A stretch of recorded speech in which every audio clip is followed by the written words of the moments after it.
Peace, welcome back, Street 16 Podcast. We are back and we are talking about mental health. Like I said on the conference call, a lot of times when people call themselves talking about mental health, they're actually speaking about mental illness, not mental health. And they're speaking about symptoms of mental illness, diagnosis of mental illness, treatment of mental illness. And they're not speaking about mental health. So there's two differences, and I've spoken about mental illness very often, and I did it in my book. I've done it in my music, and we have also decided that we wanted to share examples of our experience when we did attend therapy. So Marco and Jeff told me a little bit about their experiences. Key has not, but Key is probably the most private person on this panel, so I don't want to make any assumptions, but I would like to hear her share some of what she's comfortable with sharing. Keep in mind, it should be good radio. From her experience with therapy, and just give us something that we can listen to. Okay, well, January is when I actually started therapy. I had just transitioned out of the Navy as a civilian, and for most of you guys who do not know me, I actually plan to have a bright naval career ahead of me. I wanted to do my full 20, do my Stay 21 package, become a doctor in the Navy, and go from there. When I was on board my last ship, I found out that I had an autoimmune disorder called lupus. From the moment that I sat in that office with the doctors and they explained what it was and what was going to happen to me, I became very angry. Mm-hmm. Very angry. Like, pissed. I'm smart. I'm somewhat attractive. I'm funny sometimes. I've got a host of family and friends that love me. And what you're telling me now is that my body has decided that it's literally going to attack me from the inside out and I'm going to die and there's nothing I can do about it. And my final days could possibly be very rough. I'm angry. I'm pissed. There are so many bad people walking this planet that could have this. Why me? Those are the things that I felt. And the last couple months in my career were really rough because at this point, I'm not listening to nobody in my chain of command. I'm showing up to work with my uniform looking trash money. And nobody can tell me anything because I don't care. I'm getting out anyway. And I'm going to die. That's how I felt. And how a lot of people feel when they find out that they have these terminal illnesses and there's nothing you can do about it. And I started cutting up.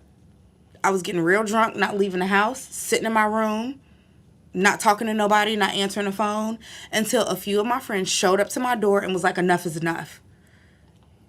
You can either help this process along and die today, or you can live your life as fulfilled and as enjoyable as you possibly can. And so I said, okay, let's do this. Because when I talked about the feelings of being suicidal, it was because of that. I was like, I should just take myself out now while I'm still cute and while I can still walk and while I can still eat food. I'll go have me the world's greatest meal and I'll walk the beach and all of these wonderful things. I wanted to do it myself. But I couldn't because I've got people that I love and I've got people that love me. And so I decided to go to therapy. They have some counselors that deal with people who deal with terminal illnesses, deal with things that are going to happen long term. And especially with lupus, there are a lot of days where it's very, very painful, physically painful. And obviously we know that when you're dealing with pain long term, it makes you upset. It makes you unhappy. It's really hard to grab the bulls by the horn and enjoy life when you feel so bad.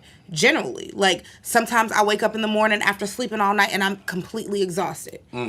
I'll wake up in the morning and I'm nauseous as hell. I'll vomit. You know what I mean? And haven't done anything. You haven't eaten anything. There are so many things that come with this particular disease. It's difficult. And you can line up 100 women in their 20s with lupus, and none of us will necessarily show the same symptoms. We'll have some, but all of us can be completely different. Okay, just let me say this, because I have a friend that has lupus. Her name is Dawn Reese. She's had lupus for a while, and all these things that you're talking about, she experiences. And, you know, I've talked about it with her and everything, and I mean, I'm sympathetic, but you know what? She just keeps going on and on, just like you're doing. Most of us do until we can't. Yeah. And that's the thing. Most of us do until we can't, because I joined in the beginning in January. I joined a support group, which I left because most of the girls were either experiencing symptoms that weren't like mine, and they were really, really in bad shape, and some of them were passing away. And what it was for me is a reminder of what my future could be. And it becomes scary. It makes my existence very real and very limited. Because I do realize that there's nothing that we can do. There are certain things that are going to happen to me that I can't control. There's certain things that are going to happen to me that eventually will result in my demise. Will it be today? Will it be 40 years from now? Will it be 10 years from now? I don't know. And that's the scary part. Yeah. Is that I literally could be sitting here today, and then the next thing you know, it could be like, oh, Key's in the hospital. And either it's like, oh, she got out, which I've done plenty of times at this point. Yeah. And then there So could be is a she. time where she's not getting out. And that's the scary part. Well, you know what? Just let me say this one thing. Prayer always works, right? For people who believe in that, yes. And you don't even have to believe in it, right? Because the point is, God believes in you, right? For people that believe in God. True, but the point is, they've done research on this. For people who's been prayed over, they make miraculous recoveries and stuff like And this. the same for people who meditate. You have to also True. be very sensitive to what people do in their personal lives. Meditation works just as well as prayer. And, True. and it's been shown. Okay. Well, Key, thank you for that. I don't know where to segue to from there, but I know, it was heavy. Did you seek therapy when you was gonna burn that dude's house down? No. No. Oh, no. Okay. I didn't need it for that. Because I didn't. I operated in self-control and realized that was ridiculous. And I did not go burn his house down. He heard that wind. that story. He heard the I'm wind. on the phone and shit. Nigga, I'm on the way. And just so you guys know, that also happened around that time of diagnosis. So I was all over the place. well, I was out there bad. I mean, I'm happy to see you doing good, looking good, and feeling good. Thank you. You know, You always look your good. good days. What? Your good days that I've been around you seem like really nice days for you. If there's anything I could do to help make these days brighter here with the podcast, everything, you know, of course we want to do that because we all love you and you are a really special person. You alright. Cool. He loved me, though. I fuck with you. All right, fuck with you. so look, check this out, man. I mean, we're gonna take a quick pause. We're gonna come right back and we're gonna get into more stories from the brothers. Thank you for that again. Street 16 Podcast. Pause. Ow.